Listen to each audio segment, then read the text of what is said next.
There is a dangerous moment in every journey where quitting feels logical. It's the point where excitement is faded, results haven't shown up yet, and the effort feels heavier than the reward. This is the middle, the space between who you were and who you're becoming. Most people don't fail at the start because beginnings are full of energy. They don't fail at the end because success brings momentum. They fail in the middle when progress is invisible and patience is tested. The middle is uncomfortable because nothing looks finished. You're no longer who you used to be, but you're not yet who you want to become. Old habits are breaking, new ones aren't fully formed, and confidence feels unstable. This is where doubt gets loud.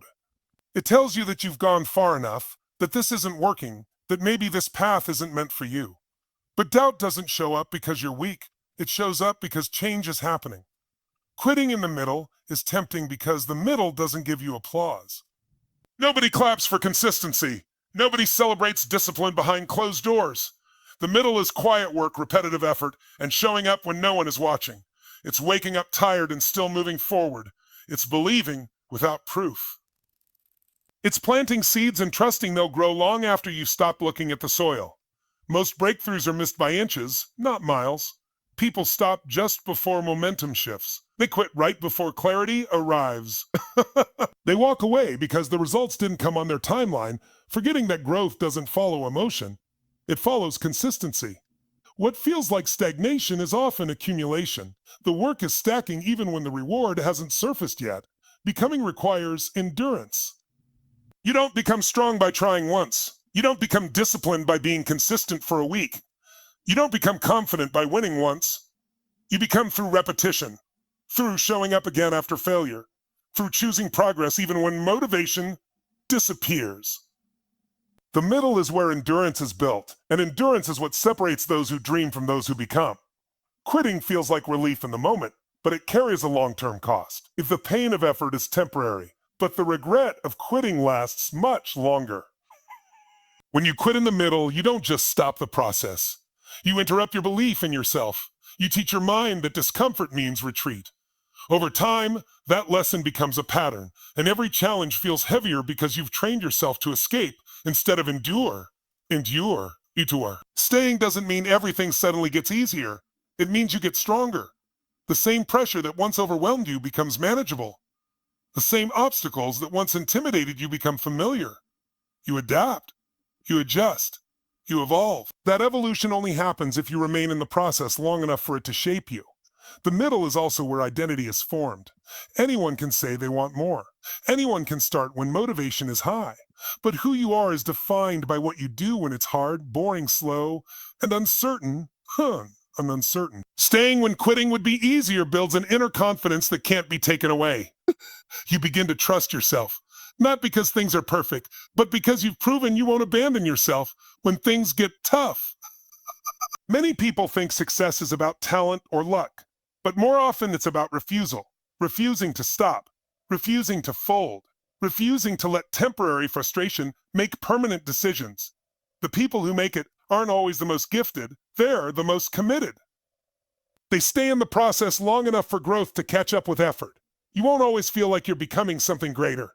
Some days you'll feel stuck. Some days you'll feel behind. Some days you'll feel behind. Some days you'll question if any of it matters. Those feelings are part of the process, not a sign that the process is broken. Becoming is messy. It's nonlinear. It doesn't move in straight lines or predictable timelines. But it is always moving forward if you stay in it. When you're in the middle, the goal isn't to feel confident. It's to stay consistent. Confidence will come later as a result of staying. Strength will come later as a result of enduring. Clarity will come later as a result of experience. But none of that arrives if you quit now. What you're building can't be rushed and it can't be skipped. Every step matters, even the ones that feel small and unnoticed. The middle is doing its work on you, even when you can't see it. The question is whether you're willing to stay long enough to become the person who can finish it. Courage doesn't always announce itself with confidence or strength. Most of the time, it shows up quietly, trembling, unsure, and afraid, but moving forward anyway. People often imagine bravery as something loud. A powerful voice, a fearless decision, a dramatic moment where someone stands tall and unshaken. But real courage, the kind that changes lives, often comes in small voices that are barely steady, in hearts that are racing, in steps that feel heavy but still move forward. Think about how hard it is for an adult to ask for help. Pride, fear of judgment, and the belief that I should handle this myself stop many people from speaking up. Now imagine a child, small in stature, limited in words, carrying a problem far bigger than her age. She doesn't have authority, experience, or power. All she has is instinct and love. Yet she chooses to act.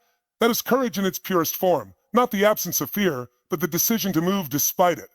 A small voice asking for help is easy to overlook in a loud world. We are surrounded by noise, complaints, arguments, opinions, demands. But courage doesn't compete with noise. It waits for someone willing to listen. That child didn't shout commands or demand attention. She cried, she pleaded, she trusted.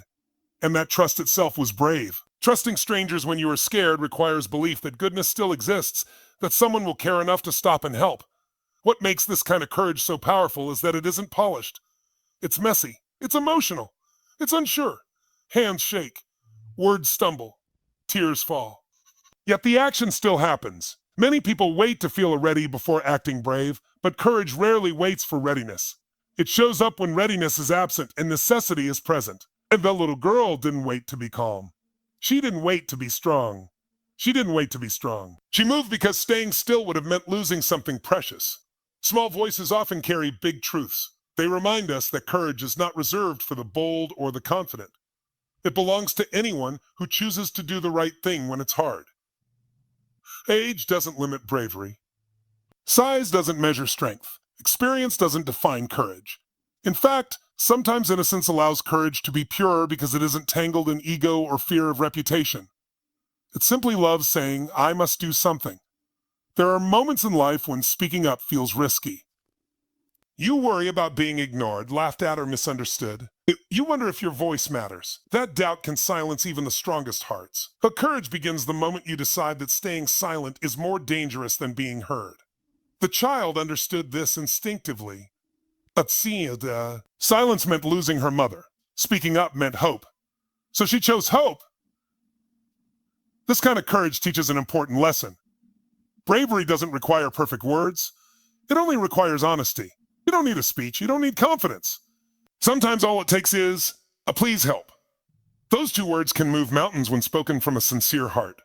The world changes not just because of powerful leaders, but because of ordinary people who refuse to stay quiet when something is wrong. Small voices also remind us of responsibility. When someone gathers the courage to speak, it becomes our duty to listen. Courage needs witnesses. It needs people willing to pause, to take someone seriously, to respond with compassion instead of dismissal. That child's bravery mattered because someone chose to believe her, to follow her, to care. Courage is a partnership between the one who speaks and the one who listens. In everyday life, courage might look like admitting you're struggling, standing up for someone who is being treated unfairly, or asking for help when you feel alone. These moments may not feel heroic, but they are. They require humility and vulnerability, which are far harder than pretending everything is fine. A small voice that speaks truth can be more powerful than a loud voice that hides behind pride. The world doesn't always reward quiet courage immediately. Sometimes it takes time for its impact to be seen, but its effects last. That single decision to speak up can change the direction of a life, restore safety, and remind others that bravery is possible even in fear. Small voices start big changes because they come from genuine need and real love. In the end, courage is not about how loudly you speak, but about whether you speak at all when it matters most. A trembling voice can still carry strength. A frightened heart can still lead to action. And sometimes the smallest voice in the room becomes the one that saves everything. Asking for help is one of the most profound acts of love a person can show. Yet it is often misunderstood as a sign of weakness or dependence. From the earliest age, society tends to teach people to be self-sufficient, to manage problems on their own, and to endure hardships quietly. Children are told to be brave. Adults are told to handle it. And in the midst of these lessons, the most important truth is often overlooked. Asking for help is not weakness. It is courage, responsibility, and love. It is a recognition that sometimes the best way to protect and care for someone is to admit you cannot do it all alone. Consider a child in a moment of desperation, running towards someone she believes can help. The decision to approach a stranger to step outside the safety of silence requires immense trust. She is aware of her vulnerability, her small size, her limited knowledge, her uncertain footing in the adult world, but she chooses action anyway. Why? Because love compels her. Love fuels her courage. She does not hesitate because she understands instinctively that seeking help is not just about her own safety, it is about the well-being of someone she deeply cares about. She asks not for herself, but for another, and that is what transforms a simple plea into a powerful act of love. When a person asks for help, it often comes from a place of deep responsibility. It is an acknowledgement that circumstances are beyond their control, that despite their efforts, they cannot manage alone. This acknowledgement is not failure, it is awareness. It is saying, I care enough to act and I care enough to involve others who can assist. It is selflessness in action. In this way, asking for help becomes a gift, not just for the person receiving it, but for the one seeking it, because it allows them to act out of love rather than despair. Choosing silence, by contrast, often perpetuates harm, not only to oneself, but to those one loves. Love and vulnerability are inseparable in acts of asking for help. To reach out is to expose your limitations, your fears, and your pain. This exposure requires trust. Trust that the world still has goodness, that there are people willing to respond, that someone will listen and act. For a child, this trust is instinctual and pure. They don't weigh the risks in the same way adults do. They act because the emotional imperative of caring for someone they love outweighs the fear of rejection or misunderstanding. It is a lesson adults can learn from children, that love can be stronger than fear, and that acting from love is always worth the risk. There is also an inherent wisdom in asking for help, a recognition that asking for help, a recognition that no person is meant to carry every burden alone. Communities, families, and societies function best when support flows freely. Asking for help strengthens bonds, builds trust, and teaches others the importance of empathy. When a child runs to police, neighbors, or trusted adults, she is not just seeking assistance. She is participating in the human tradition of caring for one another, of sharing responsibility, of acknowledging that love requires action. It is an act that uplifts the whole community, reminding everyone that compassion is more than an idea. It is a choice and a practice. Many people resist asking for help because of pride or fear of judgment. They fear being seen as weak, inadequate, or incapable. But the truth is that refusing help often causes more harm than asking for it. Love sometimes requires humility, the willingness to accept that you cannot always solve everything on your own. Humility is not weakness. It is the strength to admit limitation and to act responsibly within it. When you ask for help, you are exercising moral courage. You are choosing the well-being of another over the discomfort of exposing yourself. That is the essence of love in action, putting others before your pride. The emotional impact of asking for help can be profound, not only for the one seeking it, but for the one receiving it. When someone responds to a plea, the act of listening, acting, and caring reinforces the bonds that hold us together. It validates the bravery of the one asking and restores faith in the goodness of the world. For a child, seeing that their effort to reach out has made a difference teaches them that their actions matter, that love can move people, and that courage paired with action can change outcomes. These are lessons that echo throughout life, shaping character, empathy, and moral understanding. Love-driven action also teaches resilience. Asking for help does not guarantee that all problems will be solved immediately, but it creates a pathway toward solutions. It reminds both the seeker and the responder that even in moments of fear or despair, there is a way forward. This path is paved with honesty, trust, and connection. Choosing to act out of love, by speaking up, by reaching out, by asking for help, is a way of claiming agency even in the face of overwhelming circumstances.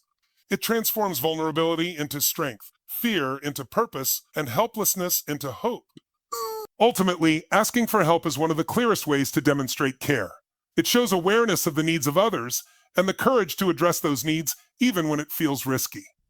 It acknowledges the power of collective action and reminds us that we are never truly alone when we act with love. It is a call to others to stand with us, to bear witness, and to offer support, not because we are weak, but because love at its core is stronger than fear. This understanding changes the way we see vulnerability, courage, and responsibility, and it teaches us that the heart of love is always active, always reaching out, always willing to ask for help when it matters most. Quiet moments have a way of leaving the deepest marks on our hearts. They are easy to overlook in a world filled with noise, urgency, and spectacle, but often they hold the most transformative power. People expect life-changing events to be loud, dramatic, and immediate. Flashes of heroism, moments captured in headlines, acts that shake the world. Yet, in reality, some of the most profound changes come from subtle, unassuming actions. A hand extended, a voice that listens, a presence that stays. These quiet acts can shift lives in ways no amount of noise ever could. Consider a situation where a little girl runs to the police, crying, desperate for help. The moment she reaches them is not accompanied by chaos or fanfare. There are no dramatic chases or life-threatening emergencies with sirens blaring. There is only her small voice, trembling, and a few officers who choose to listen. In that stillness lies the power of quiet action, the decision of someone to respond when it matters most. That moment, simple as it seems, carries the potential to alter the course of a life entirely. Sometimes, the ordinary actions of ordinary people in ordinary moments are what change the world. Quiet moments teach us that presence matters more than spectacle. When someone is suffering, it is not grand gestures that heal. It is the consistent, patient, attentive presence that makes the difference. The officers in the story didn't save the child's mother with fireworks or urgency. They saved her by being there, by following a small voice, by responding without judgment. Their calm, steady approach ensured that the situation was managed safely, compassionately, and effectively. This quiet dedication is often invisible to the wider world, but its impact is immeasurable. Life doesn't always reward drama. It rewards attentiveness and care. These moments also highlight the profound impact of empathy. Empathy does not need to shout to be heard. It doesn't need to perform or seek recognition. A simple act of understanding, taking the time to kneel to meet a child's gaze, to reassure someone in distress, to listen fully can create trust and safety. Empathy is what allows quiet moments to become life-changing. It turns an ordinary encounter into a pivotal moment, transforming fear into relief, despair into hope. Without empathy, even the most heroic interventions can feel mechanical or hollow. With empathy, even the smallest gestures can leave lasting impressions. Moreover, quiet moments remind us that heroism doesn't always wear a cape or make headlines. Sometimes heroism is sitting beside someone in pain until help arrives, holding a hand or simply noticing that someone needs attention. It is the patience to wait, the willingness to act when others might walk by, and the courage to engage in what seems ordinary. In the case of the little girl and her mother, the heroism lay not in a dramatic rescue, but in the officer's steady response to a fragile voice and their willingness to be fully present in that ordinary, yet critical moment. These small, quiet acts ripple outward, creating effects that can be felt long after the initial event. Quiet moments also teach humility. They remind us that we are part of a larger web of connection, and that even minor acts can carry immense significance. Often those who act quietly do not seek recognition, and yet their actions are among the most impactful. They teach us that true influence is not always measured by visibility or applause, but by the tangible difference made in the lives of others. The officer's intervention was quiet, discreet, and professional, yet it changed the course of a family's life. In that subtlety, there is beauty, because impact does not require spectacle. In addition, these moments reveal the power of timing. Sometimes a quiet act at the right moment can prevent tragedy. Being present, attentive, and responsive when a small voice calls out can avert harm that might otherwise go unnoticed. The little girl's decision to approach the police was critical, but without the officer's responsive presence, the impact of her courage would have been diminished. Quiet moments are often about alignment. The right action meeting the right need, executed with care and attention, producing change that may seem modest but is profound in its consequences. Finally, quiet moments demonstrate that love often speaks in subtle ways, not through grand announcements or public declarations, but through simple acts of care, attention, and responsiveness. The little girl's love for her mother compelled her to act. The officer's dedication to duty and compassion allowed that love to manifest in safety and relief. These quiet interactions show that the world can be transformed not by loud gestures, but by small, deliberate acts rooted in care and understanding. They remind us that human connection, patience, and presence have a power unmatched by spectacle or performance. In life, it is easy to overlook quiet moments, to underestimate their importance in the rush of noise and distraction. But those who pause, who notice, who respond with calm attention, are often the ones who create the deepest and most lasting change. The smallest gestures, when guided by empathy and love, can alter a life, restore hope, and leave a lasting legacy. These moments, though unremarkable at first glance, teach us that every action, no matter how subtle, matters. They show us that quiet presence can be louder than any shout, stronger than any display of force, and more impactful than any grand act. In those moments, lives are changed, hearts are healed, and hope is renewed.